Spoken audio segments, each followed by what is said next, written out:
Hello friends, एक बार फिर से स्वागत है आपका अपना चैनल आरके स्टडी नर्सिंग पर।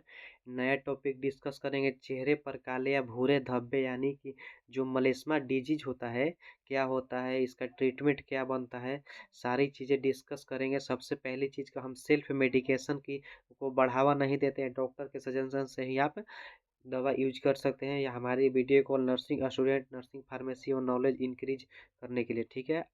सबसे पहले देखेंगे तो आज हम आपको बताने वाले हैं मेडिकल नॉलेज के हेतु जो चेहरे पर काला धब्बा होता है, मलेस्मा होता है या भूरे धब्बे होते हैं, वो कैसे होते हैं, क्यों होते हैं।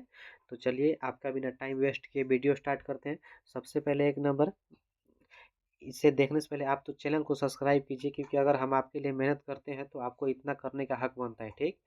तो आप चैनल को सब्सक्राइब कीजिए। देखिए एक नंबर में बोल रहा है, पहला पॉइंट, एक नंबर में बोल रहा है कि on skin present special cell that is called melanocyte.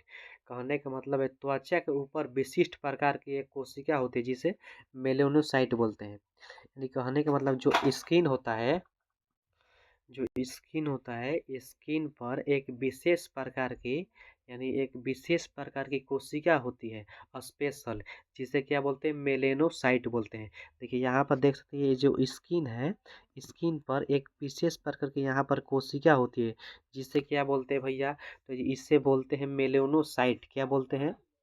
Melanocyte, ठीक है। पहला पॉइंट हम लोग देख लिए।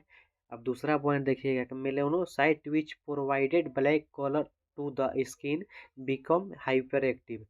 मेलेनोसाइट त्वचा को काला रंग प्रदान करता है और अति सक्रिय हो जाता है। इसका कहने का मतलब है जो मेलेनोसाइट होता है वो क्या होता है, तो एक प्रकार का सेल होता है। जो सेल होता है, सेल को यानी जिसे हिंदी में कोशिका बोलते हैं, इंग्लिश में सेल बोलते हैं, तो वो सेल त्वचा को काला रंग प्रदान करता है, ठीक। दूसरा पॉइंट में ये बोल रहा है कि त्वचा को क्या करता है, काला रंग भैया प्रदान करता है, ठीक। अब देखिएगा, तो बोला कि when melanocyte destroy any reason then from black spot and brown spot on face. यानी फेस मतलब स्किन जो है, स्किन फेस का स्किन। तो कह रहा है कि जब यह मेलेनोसाइट कोशिका किसी भी कारण से टूट जाती है, तब चेहरे पर काले या भूरे रंग के धब्बे बन जाते हैं।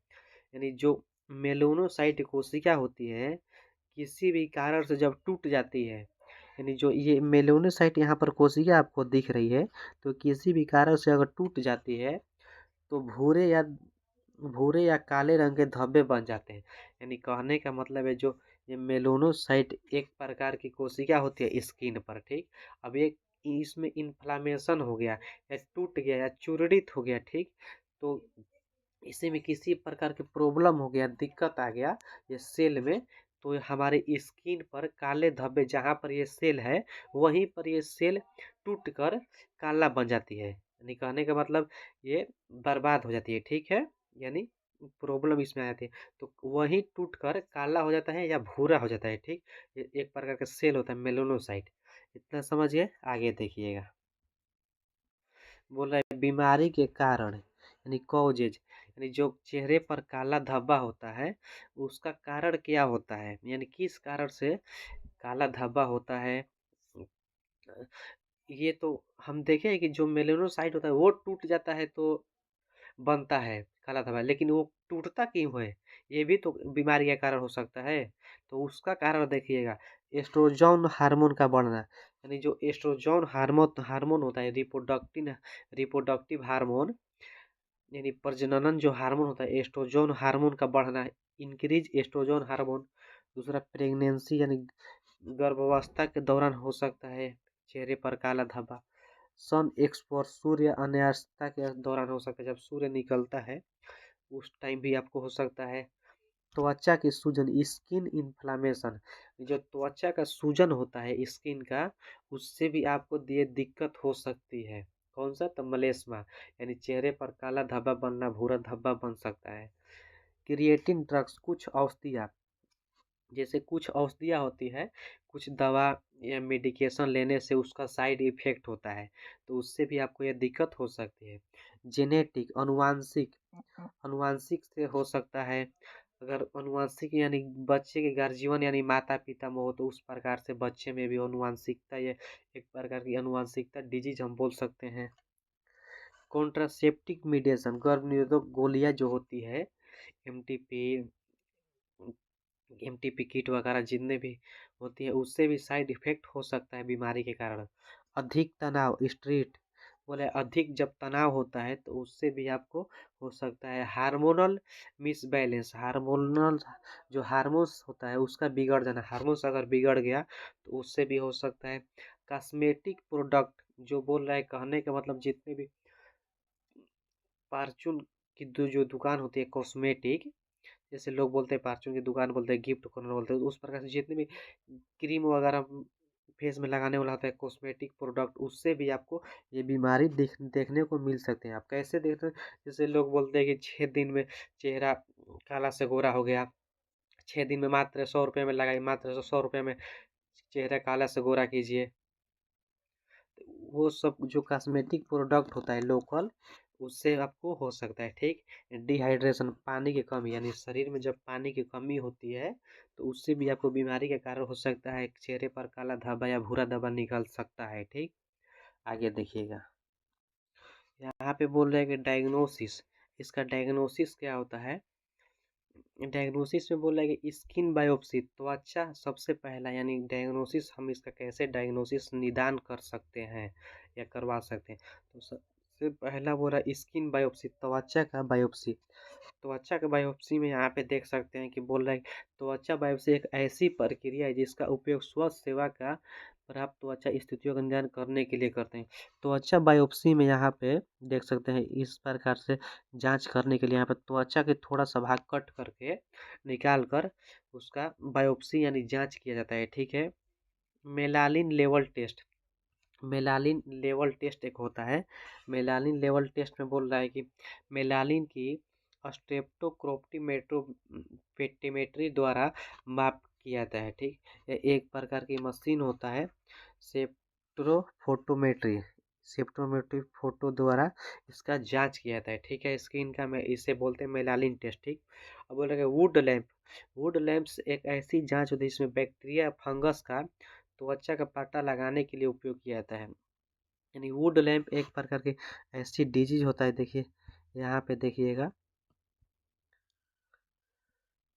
यहाँ पे आप देख सकते हैं वुड लैंप एक ऐसी जांच होती है, वुड लैंप एक ऐसी जांच होती है कि इसमें क्या होता है कि वुड लैंप में स्किन पर अगर मान लीजिए स्किन पर काला धब्बा हो या भूरा धब्बा हो तो उसमें बैक्टीरिया भी हो सकता है, फंगल भी हो सकता है, कीटाणु भी हो सकते हैं, तो उसी का ये जांच किया जाता है जिससे वुड लैंप द्वारा डायग्नोसिस होता है। ठीक है, आगे देखिएगा, ट्रीटमेंट में देखिएगा इसका उपचार। अब उपचार में देखिएगा उपचार कैसे उपचार करना है। सबसे पहला आप एजेलिक क्रीम यूज कर सकते हैं। ठीक है, एजेलिक क्रीम एक आता है यहाँ पर, एजेलिक क्रीम इस प्रकार से आता है, एजेलिक क्रीम आप यूज कर सकते हैं। सिस्टामिन क्रीम एक आता है, सिस्टामाइन क्रीम यूज कर सकते हैं ये यहाँ पे। तो उपचार में आप एजेलिक क्रीम यूज लगा सकते हैं, सिस्टामिन क्रीम लगा सकते हैं। ठीक है, ये जेली क्रीम ये हो गया, सिस्टामिन सिर्फ ये हो गया। ठीक है, दिन में 2 से 3 बार चेहरे पर लगाएं, दिन में 2 बार आप चेहरे पर आसानी से यूज कर सकते हैं। अब बोला कि इफ़ पीपुल हैविंग इचिंग और स्वेलिंग देन यूज दिस, कहने का मतलब यदि चेहरे पर खुजली और सूजन हो तब, अगर चेहरे पर खुजली भी हो रहा है, सूजन भी हो रहा है या काले धब्बे हो रहा है तो उसमें भी आप ये एजेलिक क्रीम व सिस्टामिन क्रीम यूज कर सकते हैं आसानी से। ठीक है, आगे देखिएगा, अब देखिएगा यहाँ पे बोल रहे हैं ट्रीटमेंट में कि cap even 400 mg, cap even 400 mg, ये देखिए पहले तो समझिए कि ये विटामिन ई का कैप्सूल होता है। ठीक है, विटामिन ई का कैप्सूल ईवीएन 400 कैप्सूल में टोकोफिरोल एसीटेट होता है, इसमें टोकोफिरोल एसीटेट पाया जाता है। ठीक है, इसमें क्या पाया जाता है, टोकोफिरोल एसीटेट पाया जाता है, जो एक वसा में घुलनशील होता है, जो वसा होता है वसा में घुलनशील होता है टोकोफिरोल एसीटेट। विटामिन जी सूजन जीवाणुरोधी एवं एंटीऑक्सीडेंट के रूप में कार्य करता है। बोल रहे हैं कि जीवाणु जो सूजन रोधी यानी जीवाणु जो होता है, यानी मान लीजिए चेहरे पर काले धब्बा हुआ तो उसमें तो जाहिर सी बात है कुछ ना कुछ बैक्टीरिया होते हैं या कुछ ना कुछ मेलानोसाइट के टूटने से बनता है, तो उसी को ये एंटीऑक्सीडेंट के रूप में कार्य करता है। क्या? कैप इवन यानी विटामिन ई की capsule OD once in a day यानी दिन में एक बार, इसे दिन में एक बार यूज करना है। ठीक है, मान लीजिए आज 9 बजे खाएं सुबह में, तो कल ही आप 9 बजे खा सकते हैं। अब ऐसा नहीं कि आज 9 बजे खाएं तो फिर आज ही शाम को कुछ खा सकते हैं, ऐसा नहीं। दिन में एक ही बार, यानी एक ही बार दिन में इसको खाना है, एक कैप्सूल। ठीक है, 24 घंटे पर। आगे देखिएगा, अब देखिए विटामिन सी सीरम। आप विटामिन सी इतने मेडिकेशन, इतने जो हम इतना ट्रीटमेंट मेडिकेशन यानी दवा बताएं, इसके अलावा आप विटामिन सी सीरम भी यूज कर सकते हैं। बोले कि दिस सीरम कंट्रोल हाइपर जिनेमेटेशन या हाइपर पिगमेंटेशन को कंट्रोल करता है। जो पिगमेंटेशन होता है उसको ये क्या करता है, कंट्रोल करता है। ठीक है, अब बोल देखिए प्रमोट सनबर्न डैमेज, सनबर्न को ठीक करने में सहायता करती है। जो सनबर्न होता है स्किन का, उसे ठीक करने में सहायता करता है ये। ठीक है, प्रमोट डैमेज को सनबर्न डैमेज, सनबर्न को ठीक करने में सहायता करता है। क्या करता है, जो सनबर्न होता है उसे ठीक करने में सहायता करता है। प्रमोट डैमेज कोलेजन, टूटे हुए कॉलेज फाइबर को ठीक करते हैं। यानी टूटे हुए जो कॉलेजो फाइबर होता है, यानी जो मेलानोसाइट होता है स्किन का, उसका जो कॉलेजो जो फाइबर होता है यानी कैप्सूल निकालने के बाद जो सेल होता है, सेल अगर टूट गया तो सेल के चारों ओर जो कैप्सूल वगैरह होता है, कैप्सूल होता है, कोर्टेक्स होता है, यानी सेल के बाहरी परत जो होता है, उससे कॉलेज फाइबर को ठीक करती है विटामिन सी सीरम। ठीक, मेक स्किन हाइड्रेट, त्वचा को हाइड्रेट बनाए रखती है। जो स्किन होता है, मान लीजिए फेस पर आप विटामिन सी सिरप लगा रहे हैं, सी सीरम, तो जो स्किन होता है त्वचा को हाइड्रेट बनाए रखती है। ठीक, सिर्फ सुबह ही नहीं, आप रात में भी विटामिन सी सीरम लगा सकते हैं। यानी इसका कहने का मतलब है आप सुबह नहीं रात में भी, यानी दिन में 2 टाइम भी विटामिन सी सीरम लगा सकते हैं आसानी से। ठीक है, विटामिन सी सीरम, इतना चीज़ हम लोग समझ गए। तो आशा एवं उम्मीद है कि आपको वीडियो अच्छी से समझ में आया होगा। तो थैंक यू फॉर वॉचिंग।